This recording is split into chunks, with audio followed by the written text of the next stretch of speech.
کیا ہمارے نبی پروفٹ محمد صلی اللہ علیہ وسلم کو علم غیب تھا یا نہیں؟ اس بات کو لے کر سوشل میڈیا انٹرنیٹ پر بہت ساری ویڈیو میں نے دیکھی اور بہت سے لوگوں نے مجھ سے سوال کیا کہ حضرت یہ مولوی صاحب منع کرتے ہیں کہ حضور کو معاذ اللہ علم غیب نہیں تھا۔ تو اس طرح کے عقیدے بہت سے لوگوں کے ہیں، پوری دنیا میں پائے جاتے ہیں، لیکن میں حدیث پاک آپ کو بتا دیتا ہوں، سنا دیتا ہوں، اور آپ خود اس کا فیصلہ کر لیں کہ حضور کو علم غیب تھا یا نہیں۔ جو علم غیب کا انکار کرتے ہیں ان کا کہنا یہ ہے اگر حضور کو علم غیب ہوتا تو جو ہار حضرت عائشہ صدیقہ رضی اللہ تعالی عنہا کا گم ہو گیا تھا، حضور نے اس کو کیوں نہیں بتایا؟ معاذ اللہ اس واقعے کو لے کر وہ ایک عام بھولے بھالے مسلمانوں کا ایمان تباہ کرتے ہیں، حالانکہ وہاں پر مسلمانوں کو تیمم کا حکم ہوا، آیت تیمم کا نزول ہوا اور مسلمانوں کے لیے آسانیاں پیدا ہو گئیں۔ لیکن بہرحال واقعہ آپ سن لیں، بخاری شریف کی حدیث پاک ہے، حضرت ابو ہریرہ رضی اللہ تعالی عنہ بیان کرتے ہیں کہ آقا دو جہاں صلی اللہ علیہ وسلم نے مجھے رمضان کے مہینے کا جو فطرہ تھا اس کی ڈیوٹی پہ لگا دیا، اس کی نگرانی پہ لگا دیا۔ میں اس کی نگرانی کر رہا تھا، رات کے سناٹے میں ایک شخص آیا اور اس سے لپ بھر کے وہ غلہ لے جانے لگا۔ میں نے اس کو پکڑ لیا، وہ رونے لگا اور کہنے لگا میں بڑا مجبور ہوں، محتاج ہوں، میرے بچے بھوک سے تڑپ رہے ہیں، اس لیے میں یہ چوری کرنے آیا ہوں، مجھے آپ جانے دیجئے، مجھے چھوڑ دیجئے۔ حضرت ابو ہریرہ رضی اللہ تعالی عنہ کو اس پہ رحم آ گیا، اس کو چھوڑ دیا۔ حضور کی بارگاہ میں جب حضرت ابو ہریرہ حاضر ہوئے تو میرے آقا نے ارشاد فرمایا ابو ہریرہ کیا ہوا تمہارے قیدی کا؟ رات جو قیدی آیا تھا، حضرت ابو ہریرہ عرض کرنے لگے آقا وہ جیسے ہی غلہ بھر رہا تھا، لپ بھر رہا تھا، حضور میں نے اس کو پکڑ لیا، لیکن اس نے اپنا عذر بیان کیا کہ میرے بچے بھوکے ہیں، اس نے کہا کہ میں بڑا مجبور ہوں، محتاج ہوں، اس لیے میں نے آقا اس کو چھوڑ دیا۔ تو آقا دو جہاں صلی اللہ تعالی علیہ وسلم نے ارشاد فرمایا ابو ہریرہ وہ آج پھر آئے گا، وہ پھر آئے گا۔ حضرت ابو ہریرہ نے سمجھ لیا جب حضور نے فرما دیا کہ وہ آئے گا تو آپ پھر گھات لگا کے بیٹھ جاتے ہیں۔ رات کا سناٹا جیسے ہی طاری ہوا وہ پھر آ گیا، پھر غلہ بھرنے لگا۔ تو حضرت ابو ہریرہ رضی اللہ تعالی عنہ نے اس کو پکڑ لیا، کہا کہ تو نے کل کہا تھا نہیں آؤں گا لیکن پھر آ گیا۔ پھر وہ رونے لگا، کہنے لگا اے ابو ہریرہ میں بڑا غریب ہوں، بڑا مفلس ہوں، بہت زیادہ میں مجبور ہوں، میرے بچے میرے گھر میں تڑپ رہے ہیں، بے چین ہیں، بے قرار ہیں۔ حضرت ابو ہریرہ رضی اللہ تعالی عنہ کو رحم آ گیا، آپ نے اس کو پھر چھوڑ دیا۔ آقا کی بارگاہ میں پھر حضرت ابو ہریرہ حاضر ہوئے تو پروفٹ محمد صلی اللہ تعالی علیہ وسلم نے ارشاد فرمایا ابو ہریرہ کیا ہوا تمہارے قیدی کا؟ حضرت ابو ہریرہ عرض کرتے ہیں آقا اس نے بڑی مجبوری بیان کی، مجھے اس پہ رحم آ گیا، اس کے حال پہ رحم آیا، میں نے اس کو چھوڑ دیا۔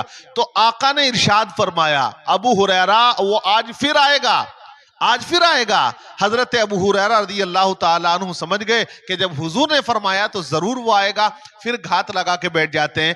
آج وہ پھر آ گیا، یہ تیسری رات ہے۔ جیسے ہی اس نے اناج بھرنا چاہا، حضرت ابو ہریرہ رضی اللہ تعالیٰ عنہ نے اسے پکڑ لیا اور کہا کہ تو بڑا جھوٹا ہے، روز وعدہ کرتا ہے پھر آ جاتا ہے۔ اس کو پکڑ کے کہا کہ آج میں تجھے ضرور آقا دو جہاں صلی اللہ علیہ وسلم کی بارگاہ میں پیش کروں گا۔ وہ قدموں میں گر گیا اور کہنے لگا آپ میرے حال پر رحم فرمائیں، میں وعدہ کرتا ہوں آج کے بعد نہیں آؤں گا، لیکن اگر تم مجھے چھوڑو گے تو کچھ ایسے کلمات سکھا دوں گا جو تمہارے لیے بڑے فائدہ مند ثابت ہوں گے۔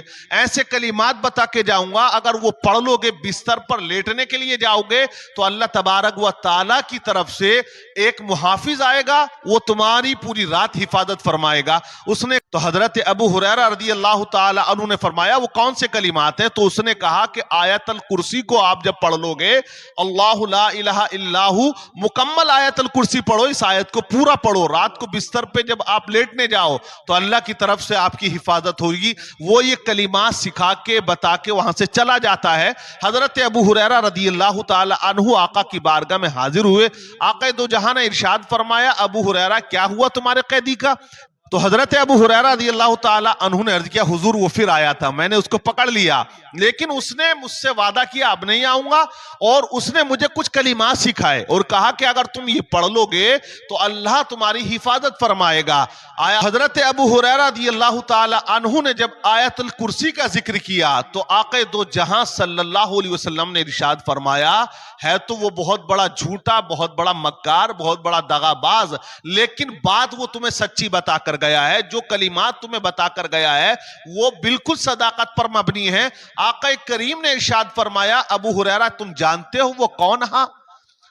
ابو ہریرہ کیا تم جانتے ہو 3 دن سے تمہاری ملاقات, تمہاری گفتگو کس سے ہو رہی تھی؟ حضرت ابو ہریرہ عرض کرتے ہیں, آقا میں نہیں جانتا, اللہ اس کا رسول بہتر جانتا ہے. تو نبی نے ارشاد فرمایا, وہ کوئی آنے والا عام انسان نہیں بلکہ وہ شیطان تھا.